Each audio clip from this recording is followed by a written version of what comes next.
Sarah Chun stood on the observation deck of New Horizon Colony, watching the sky burn orange. The energy shield above them flickered like a dying candle flame. Every few seconds, massive alien ships fired down at their protective barrier, sending ripples of light across the dome that covered their small city. "How much longer can we hold?" asked Captain Marcus Webb as he joined her at the window. Sarah looked at the readouts on her tablet. The numbers were not good. Maybe 6 hours. Maybe less. 3 months ago, New Horizon had been a peaceful mining colony on the edge of human space. 50,000 people lived here, mining rare metals from the planet Kepler 442b and sending them back to Earth. They had schools, parks, and even a small spaceport where traders came to buy their goods. Then the hegemony swarm arrived. Sarah remembered the first day she saw their ships. They looked like giant insects made of metal and flesh, with wings that moved through space like they were swimming through water. The creatures inside were even worse. Tall, thin beings with too many arms and eyes that glowed red in the dark.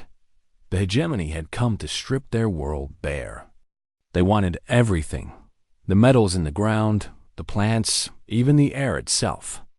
They had done this to dozens of other worlds, leaving nothing but empty rocks floating in space. "Any word from the Galactic Council?" Marcus asked. Sarah shook her head. The Galactic Council was supposed to protect colonies like theirs. It was made up of 12 different alien species who worked together to keep peace in this part of the galaxy. Humans had joined the Council only 50 years ago, and they were still considered newcomers. "They sent a message yesterday," Sarah said. "They declared our system a lost cause. They said fighting the hegemony here would cost too many lives." Marcus hit the wall with his fist. "So they're just going to let us die?" "It seems that way." Dr. Elena Vasquez rushed into the room, her lab coat covered in grease and burn marks.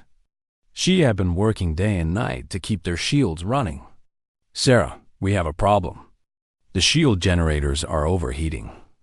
If we don't shut them down soon, they'll explode." "How long if we shut them down for cooling?" 20 minutes. Maybe 30. Sarah felt her stomach drop. 20 minutes without shields meant death for everyone in the colony. The hegemony ships would turn their city to ash in seconds. "There has to be another way," Marcus said. Elena wiped sweat from her forehead. "I've been trying everything, but our equipment wasn't made for this kind of constant bombardment. We're a mining colony, not a military base." A new voice spoke from behind them. "Perhaps I can help." They turned to see Zach 7 approaching. He was a member of the Centauri Trade Alliance, one of the few alien species that had always been friendly to humans. Zach looked like a tall blue person with 4 arms and silver eyes. His people were known throughout the galaxy as honest traders and good friends. Zach had been visiting New Horizon to buy minerals when the attack started. Now he was trapped here with them, his small trading ship damaged and unable to leave. "My ship has some spare power cells," Zach said. "They're not much, but they might buy you a few more hours." "Every minute helps," Sarah said. "Thank you, Zach." The alien nodded. "Your people have always treated mine fairly. It is the least I can do." He paused, looking sad. "I wish my government could send help. But the Trade Alliance has already pulled all ships from this sector. They fear the hegemony too much." Through the window, they could see more hegemony ships arriving. The enemy fleet now numbered over 100 vessels, each one bigger than anything humans had ever built. At the center was the largest ship of all, a massive creature that looked like a cross between a spider and a whale. This was where Brood Prime Desic commanded the attack. Marcus's radio crackled to life. "Captain, we're getting a transmission from the enemy flagship." "Put it through," Sarah said. The screen in the room lit up, showing the terrifying face of Brood Prime Desic. The creature had too many teeth and eyes that burned like stars. When it spoke, Its voice sounded like metal scraping against stone. "Humans of New Horizon Colony," it said. "You have fought bravely, but your time is over. I give you 72 hours to surrender. After that, we will use our world-ender weapons. Nothing will remain of your planet but dust and memories." The transmission ended, leaving them in silence. "World-ender weapons," Elena whispered. "I've heard about those. They release a kind of virus that eats everything organic on a planet's surface." Sarah felt cold despite the warm air in the room. She had known this day would come, but hearing it spoken out loud made it real. In 3 days, everyone she cared about would be dead. "We need to send a message to Earth," she said suddenly. Marcus frowned. "Earth is weeks away, even by the fastest ships." "What's the point?" "Because they need to know what happened here. They need to know that we tried our best. And maybe—" She paused, not wanting to hope too much. "Maybe there's still something they can do." Zach's silver eyes widened. "You would send for help?" "But the distance—" "It's worth trying," Sarah said. "Even if help comes too late for us, maybe it won't be too late for the next colony the hegemony attacks." Elena nodded. "I can rig a quantum burst transmitter. It'll use most of our remaining power, but the message will reach Earth in about 10 days instead of weeks." "Do it," Sarah ordered Dot as Elena hurried back to her lab. Sarah looked out at the burning sky one more time. She thought about her daughter back on Earth, who was probably just starting college.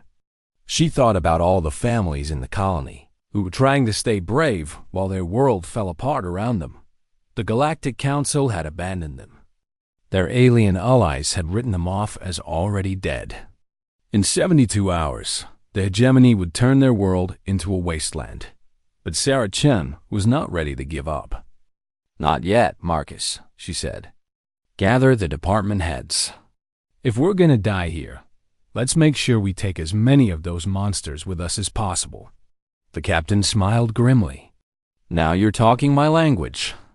Outside, the alien ships continued their bombardment, not knowing that a small signal was racing through space toward a blue planet called Earth, a signal that would change everything.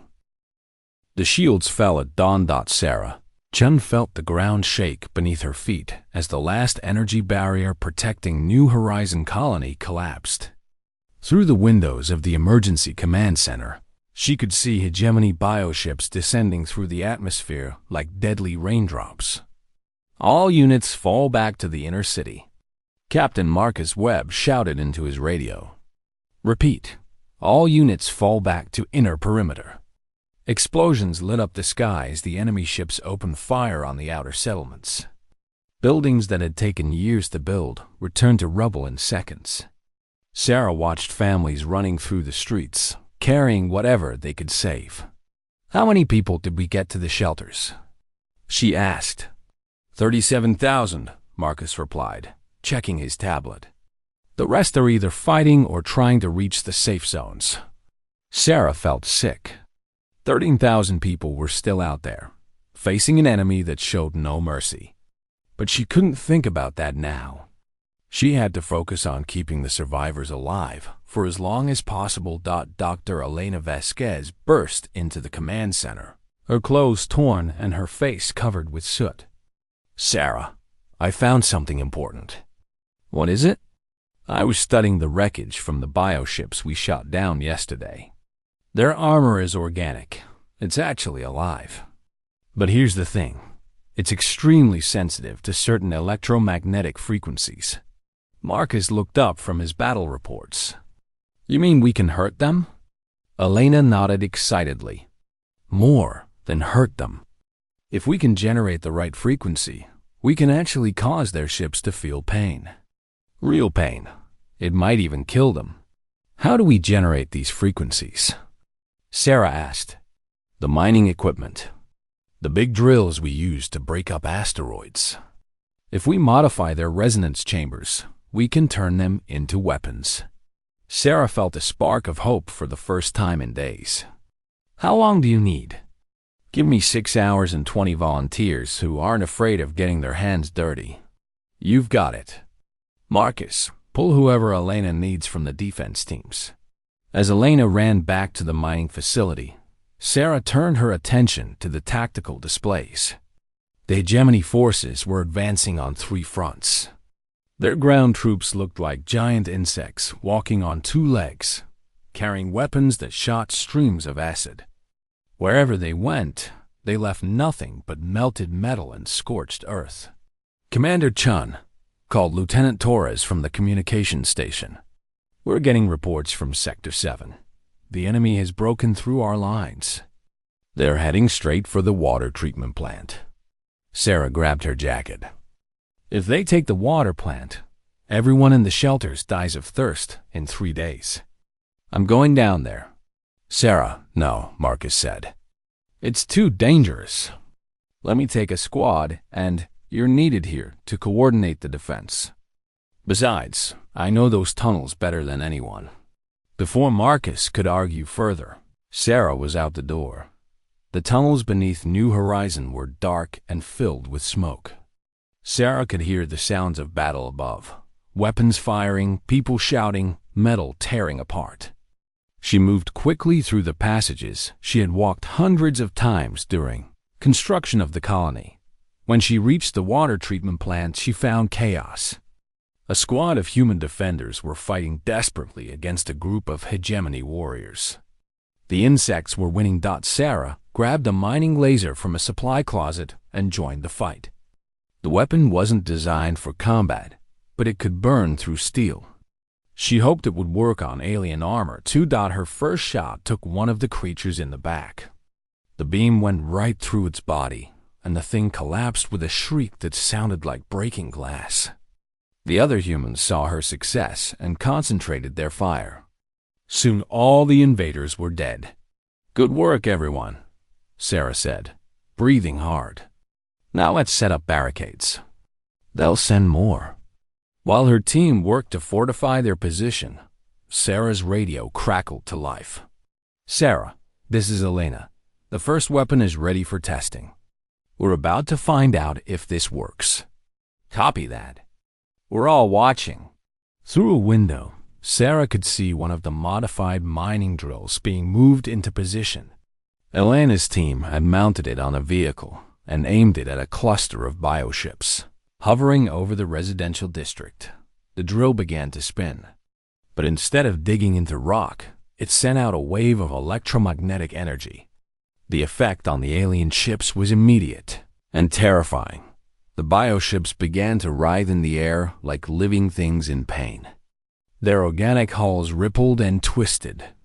Several of them crashed into buildings, while others fled back toward space, making sounds like wounded animals. It works. Elena's voice came through the radio, filled with excitement. Sarah, it actually works. For the next few hours, the modified mining equipment gave the humans a fighting chance. They managed to clear several areas of enemy ships and rescue trapped civilians. But Sarah knew it wasn't enough. For every bioship they drove away, 2 more took its place. Zach 7 found her in the tunnels as she was helping wounded civilians reach the medical stations. Sarah Chun, the alien, said, I have received word from my government. The Trade Alliance is very impressed with your people's resistance. But they want me to tell you something. What? No one has ever fought the hegemony this long and survived. In all the wars across the galaxy, no species has lasted more than a few days against them. You have held out for 3 months. Sarah managed a tired smile. Is that supposed to make me feel better? It should. My people believe you have shown something the galaxy has not seen before. A strength that surprises everyone. Before Sarah could respond, Marcus's voice came over the radio, urgent and worried. All units, this is command. Long-range sensors are picking up massive energy buildup from the enemy flagship. They're preparing to deploy some kind of weapon. All personnel to emergency shelters immediately. Sarah's blood went cold. The world-ender weapons. Desic was done playing games. She helped get the last of the wounded into the shelter and sealed the heavy doors behind them. Inside, hundreds of families huddled together in the artificial light. Children cried quietly while their parents tried to comfort them. Old people sat in silence, thinking about lives that might end in the next few hours. Sarah climbed onto a supply crate so everyone could see her. "I know you're all scared," she said. "I'm scared too. But I want you to know something. 3 months ago, when the enemy came, they thought we would surrender in a few days. They thought we were just another weak colony that would fall without a fight." She paused, looking at the faces around her. "They were wrong. We've shown them what humans can do. We've shown the entire galaxy what happens when you threaten our families, our homes, our children. Even if we don't survive this, the message we sent to Earth will tell our people what happened here. And they will make sure the hegemony regrets the day they decided to attack New Horizon Colony." A small girl raised her hand. "Are the people on Earth going to come help us?" Sarah knelt down to the child's level. "I don't know, sweetheart. Earth is very far away. But if they can come, they will. That's what families do. They help each other." As if summoned by her words, Marcus's voice echoed through the shelter's speakers. "Sarah, you need to get up here right now. Something's happening. Something big." Sarah ran back to the command center, her heart pounding. Through the windows, she could see lights in space. Not the sickly glow of hegemony ships, but something else. Something new. "What am I looking at?" she asked. Marcus handed her a pair of binoculars, his face showing an emotion she hadn't seen in months. Hope. Admiral Victoria Cross was drinking her morning coffee in her office aboard Terra Station when the emergency alert came through. The quiet hum of the space station was suddenly interrupted by red lights flashing and alarms ringing throughout the corridors. Admiral crossed to command center immediately. "Priority Alpha emergency."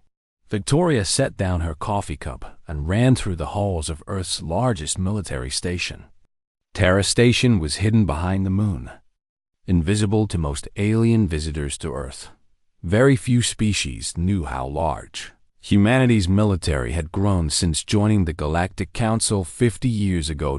In the command center, dozens of officers worked at their stations, while massive screens showed star maps of human space.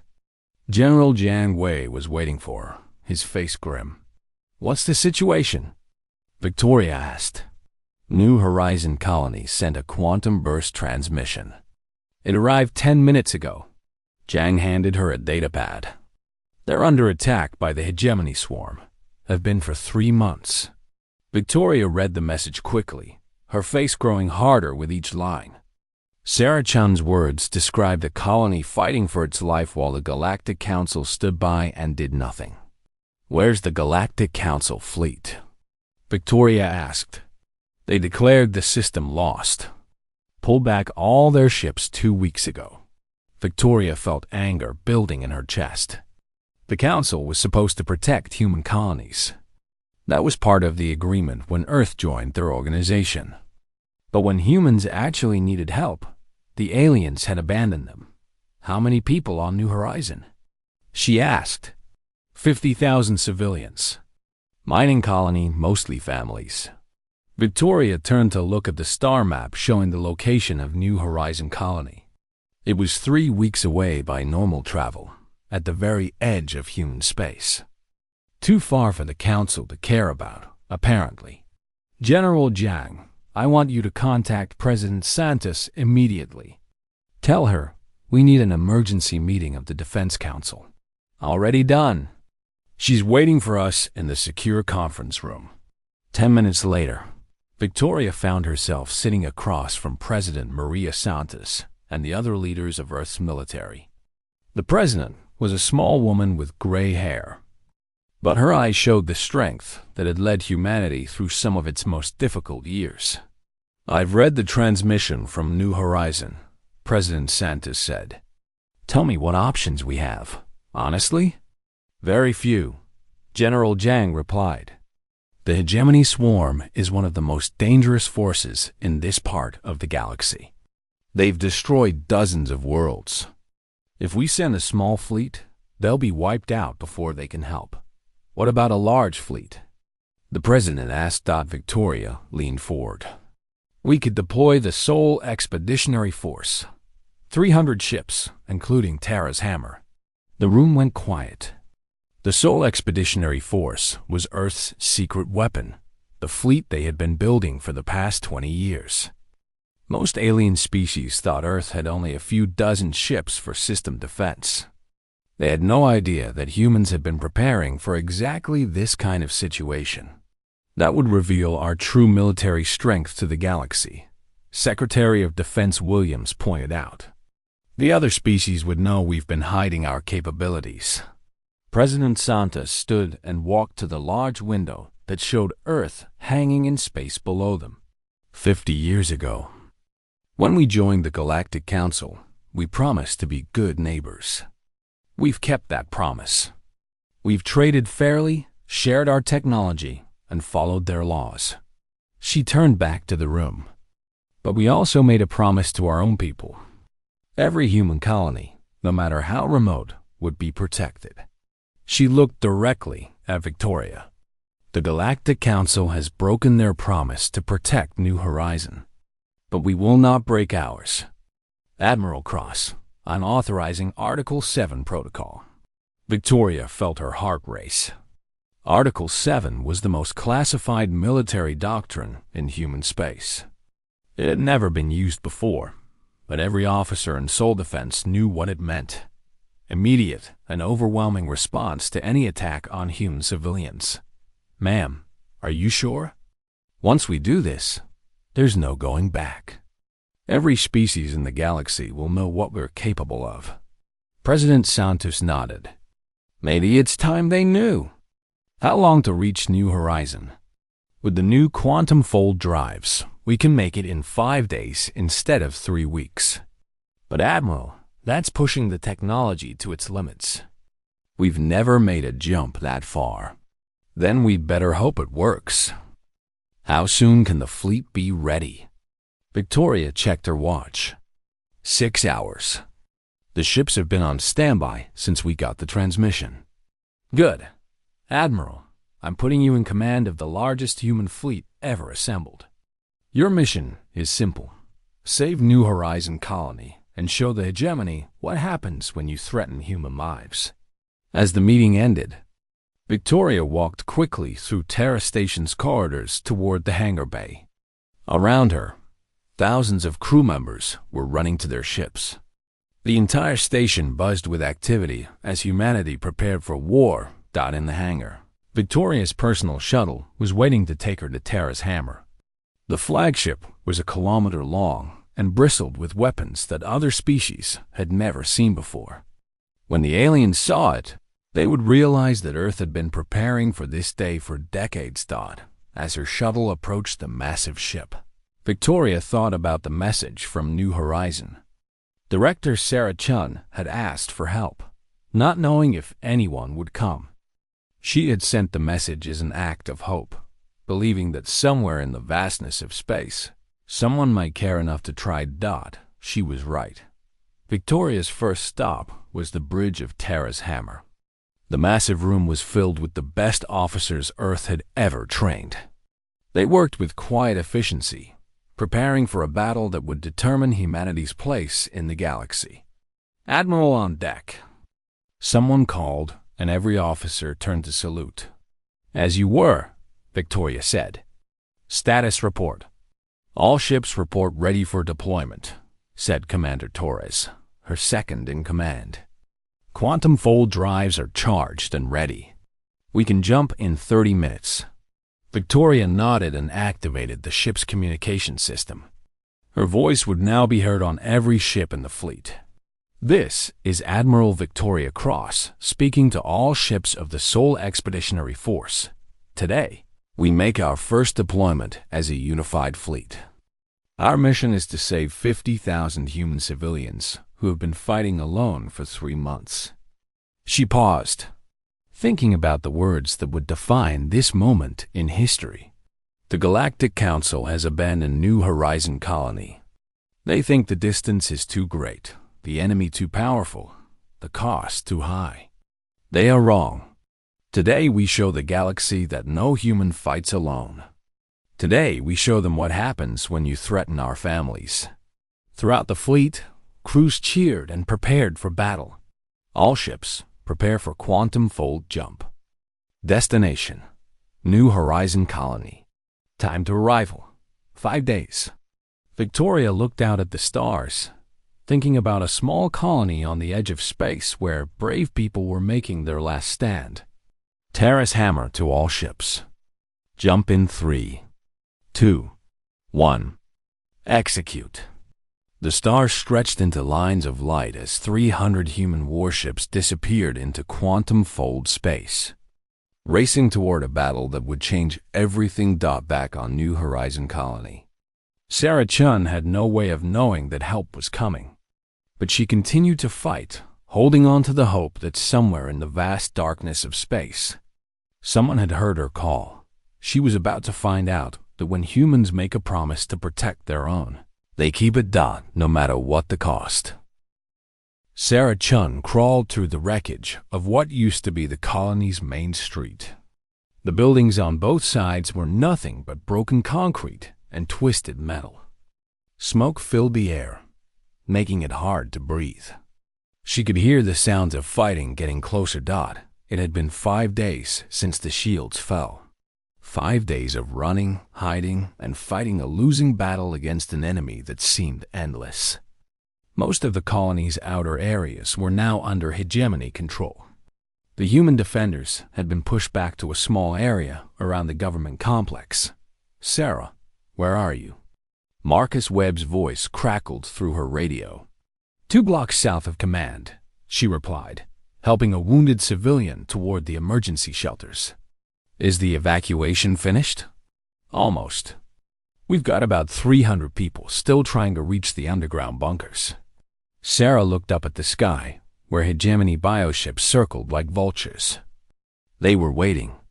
Brood Prime Vesic had announced that morning that he was done playing with the humans. At sunset, he would deploy the world-ender weapons that would strip all life from the planet. Sunset was in 2 hours. Dr. Elena Vasquez appeared from behind a collapsed building, her clothes torn and her face covered with dirt. She was carrying her youngest son, while her daughter held onto her hand. "Elena, thank God you're alive. Are you hurt?" "We're okay," Elena said, though Sarah could see tears in her eyes. "My lab is gone. The weapon we built, they destroyed it 3 hours ago." Sarah felt her heart sink. The electromagnetic weapons had been their only advantage against the bioships. Without them, the remaining human fighters had nothing but basic weapons against an enemy that could regenerate from most damage. "Come on," Sarah said. "Let's get your family to the shelters." As they made their way through the ruins, Sarah's radio came alive with panicked voices. "Command, this is Outpost 7. The enemy is moving on our position in force. Command, Outpost 3 is being overrun. We need immediate support. All units, enemy bioships are preparing for final bombardment." Sarah looked at Elena and saw the same fear in her eyes that she felt in her own heart. They had fought bravely, longer than anyone thought possible. But it was overdone in the underground bunker beneath the government complex. The remaining 47,000 colonists waited in darkness. The air was thick and stale. Children cried softly while their parents held them close. Everyone knew what was about to happen. Captain Marcus Webb stood at the entrance to the bunker, his weapon in his hands. Around him, 200 volunteers had chosen to make a final stand. They would try to hold the entrance long enough for the families inside to say goodbye to each other. Sarah made sure Elena's family reached safety, then climbed back up to the command center. If these were going to be her final hours, she wanted to face them where she could see the sky. The command center was mostly empty now. A few officers monitored radio communications, but there wasn't much left to command. Through the broken windows, Sarah could see hegemony ground forces moving through the streets. The insect-like warriors moved in perfect formation, their weapons ready to destroy anything that moved. Sarah called Lieutenant Torres from the communication station. "I'm getting something strange on the long-range sensors." "What kind of strange?" "Multiple contacts at the edge of the system, but these aren't bioships. The energy signatures are completely different." Sarah walked over to look at the display. She saw dozens of dots appearing on the screen, moving fast toward their planet. "Could be hegemony reinforcements," she said, though her heart was hoping for something else. "No, ma'am. I've been studying hegemony ships for 3 months. These contacts, they're not organic. They're metal. Advanced metal." Sarah felt something she hadn't felt in days: hope. But she didn't dare believe it. High above the planet, Brood Prime Desic was also watching the approaching contacts. The massive alien stood on the bridge of his bioship flagship, his forearms manipulating control surfaces that grew from the living walls. "What are those ships?" he demanded. "Unknown configuration," replied one of his sub-commanders. "They appear to be artificial constructs. Very primitive looking." Desic's many eyes focused on the display. In all his years of conquest, he had never seen ships like these. They were blocky and ugly compared to the flowing organic curves of hegemony vessels. They looked like metal boxes with weapons attached. "How many?" he asked. "Sensors indicate 300 vessels of various sizes." Desic laughed, a sound like breaking glass. 300 primitive ships against my fleet of 150 bioships. The fools who sent them have given me a gift. I will destroy them quickly, then finish with the planet." Back on the surface, every human with access to sensors was watching the approaching fleet. The ships were still too far away to see clearly, but their energy signatures were getting stronger. Sarah's radio suddenly came alive with a transmission from space. The voice that spoke was clear, strong, and gloriously human. "New Horizon Colony, this is Admiral Victoria Cross of the Seoul Expeditionary Force. We received your distress call. We're here to help." Sarah stared at the radio in shock. She grabbed the microphone with shaking hands. "Admiral Cross, this is Director Sarah Chun. My God, you're really here." "We're really here, Director. Stand by for immediate relief of your position." In the underground bunker, 47,000 people heard the transmission through the emergency speakers. For a moment, there was complete silence. Then someone started crying. Then someone else started cheering. Soon the entire shelter was filled with the sound of joy and hope.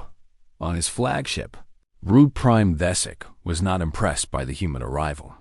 "Open communications with the lead vessel," he ordered. "I will offer these newcomers one chance to leave before I destroy them."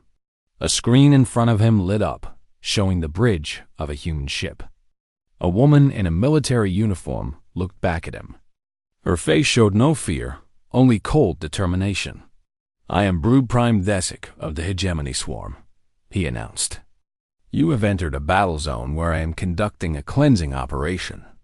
Leave immediately or be destroyed." Admiral Victoria Cross looked directly into the camera. "This is Admiral Victoria Cross of the Seoul Defense Fleet. You have attacked human civilians. Withdraw immediately or be destroyed. There will be no further warnings." Desic laughed again. "You dare threaten me with your primitive metal boxes? I have conquered 47 worlds. I have destroyed species older than yours. I will add your ships to my collection of trophies." The human admiral's expression never changed. "You attacked the wrong species, Desic. Terra's hammer to all ships. Begin attack sequence." Desic cut the communication and turned to his fleet commanders. "All bioships, engage and destroy the human fleet." Show them why we are feared throughout this galaxy. 150 hegemony bioships turned toward the approaching human fleet. Their organic weapons began to charge with deadly energy. The aliens were confident. They had never lost a space battle. That was about to change. On the surface of New Horizon, Sarah Chun stood in the ruins of her command center, watching lights begin to flash in the sky above. The battle for her world was about to begin. She thought about the message she had sent into space 5 days ago, never really believing that anyone would come. But Earth had heard her call. Earth had sent its children to save her people. For the first time in months, Sarah Chun smiled. The hegemony was about to learn what happened when you threatened a human family down in space above. New Horizon Colony. 300 human warships prepared to deliver that lesson. The battle began exactly 1800 hours. From the surface of New Horizon Colony, Sarah Chun watched streams of light cross the sky as weapons fire erupted between the two fleets. The hegemony bioships moved like living creatures, writhing and flowing through space. The human ships moved in perfect formation, like a school of metal fish swimming through the stars. "My God," whispered Captain Marcus Webb, standing beside her. "Look at them go." The human fleet had spread into 3 groups. The largest ships, massive rectangles covered with weapon turrets, formed the center. Around them, smaller ships moved in complex patterns, their movements so coordinated they seemed to share one mind. "How are they doing that?" asked Dr. Elena Vasquez. "The precision. It's like they're all connected." Sarah activated her radio to listen to the fleet communications. What she heard amazed her. "Fighter Group Alpha, adjust heading 2 degrees port. Copy that, Terra Control." Alpha Group adjusting. "Dreadnought Squadron, prepare for concentrated fire on target Cluster 7. Roger, Terra Control." Dreadnought Squadron ready. Every human ship responded instantly to orders from the flagship. There was no argument, no delay, no confusion. The entire fleet moved as one weapon with 300 parts. In space, Brood Prime Desic was discovering that the humans fought nothing like the other species he had conquered. When bioships attacked, they fought as individuals, each one trying to prove its strength. But these metal ships worked together in ways that made no sense to him. "Why do they not break formation?" he demanded. "Why do they not try to outrun?" Uzis? His question was answered when the human dreadnoughts opened fire. 5 massive ships, each one the size of a small moon, turned their main weapons toward the hegemony fleet. The energy beams that erupted from them were unlike anything the aliens had ever seen. Instead of the flowing organic attacks of bioships, the human weapons fired concentrated bursts of pure destruction. 3 bioships simply vanished in the first volley. "Impossible," Desic roared. "Our honor is grown from the hardest materials in the galaxy." "Commander," said one of his officers, "their weapons appear to be designed specifically to penetrate organic armor. They're using frequencies that disrupt our cellular structure." On the surface, Elena's eyes widened as she listened to the battle. "They're using our research. The electromagnetic frequencies we discovered. They've weaponized them." Sarah smiled grimly. The message she had sent to Earth hadn't just been a call for help. It had included all of Elena's data about hegemony weaknesses. Earth's military had used that information to prepare weapons specifically designed to kill bioships. The tide of battle was already turning, but Desic wasn't finished. The hegemony commander ordered his fastest ships to break away from the main battle and attack the human fleet from behind. It was a tactic that had worked against dozens of other species, but it didn't work against humans. "Commander Cross," came a voice over the radio. "Hegemony fast attack group moving to flank our position." "Acknowledged," Admiral Cross replied calmly. "Fighter squadrons Delta and Echo intercept and destroy." Sarah watched in amazement as hundreds of small human fighters detached from their carrier ships.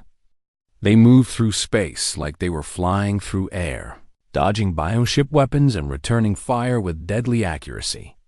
The human pilots were linked by quantum communication networks, allowing them to coordinate attacks that seemed impossible.